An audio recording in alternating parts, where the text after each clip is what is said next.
കുട്ടികൾക്കൊക്കെ കൊടുക്കാൻ പറ്റുന്ന വളരെ ഹെൽത്തി ആയിട്ടുള്ള ഒരു സ്നാക്സിൻ്റെ റെസിപ്പി നോക്കാം. ഒരു പാത്രത്തിലേക്ക് കുറച്ച് ശർക്കര വെള്ളമൊഴിച്ച് ശർക്കര പാനിയാക്കാൻ വെക്കാം. ഇനി വേറൊരു പാത്രത്തിലേക്ക് കുറച്ച് നെയ്യ് ചേർത്ത് നെയ്യ് നല്ലതുപോലെ ചൂടായി വരുമ്പോൾ കുറച്ച് റാഗിപ്പൊടി ചേർത്ത് ഇളക്കി ചൂടാക്കി എടുക്കാം. ചൂടായ റാഗിപ്പൊടി നമുക്ക് വേറൊരു പാത്രത്തിലേക്ക് മാറ്റി വെക്കാം. ഇനി ഇതേ പാത്രത്തിലേക്ക് കുറച്ചുകൂടി നെയ്യ് ചേർത്ത് കൊടുക്കാം. നെയ്യ് നല്ലതുപോലെ ചൂടായി വരുമ്പോൾ കുറച്ച് ഉണക്കമുന്തിരി നെയ്യിലിട്ട് വാട്ടിയെടുക്കാം.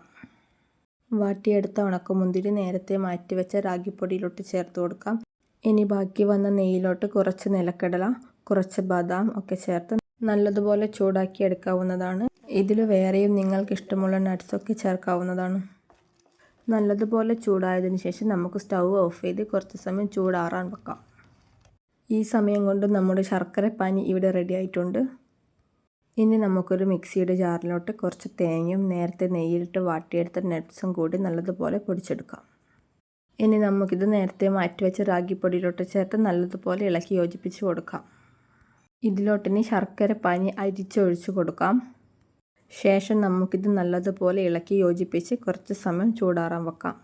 ഒരുപാടങ്ങ് ചൂടാറേണ്ട, നമുക്ക് കൈയിട്ട് എടുക്കാൻ പറ്റുന്ന ഒരു പാകമാകുമ്പോൾ നമുക്ക് ഇഷ്ടമുള്ള ഷേപ്പിലോട്ട് ഇതിനെ ആക്കിയെടുക്കാവുന്നതാണ്. ഞാനിവിടെ റൗണ്ട് ഷേപ്പിലാണ് ആക്കിയെടുത്തിട്ടുള്ളത്. അവസാനമായി കാണാനുള്ളൊരു ഭംഗിക്ക് വേണ്ടി ഇതിൻ്റെ മുകളിലോട്ട് കുറച്ച് നിലക്കടലയും കൂടി വെച്ച് കൊടുക്കുന്നുണ്ട്. അപ്പോൾ വളരെ ഈസിയും ഹെൽത്തിയുമായിട്ടുള്ള റാഗി പേട റെഡി ആയിട്ടുണ്ട്. Thank you.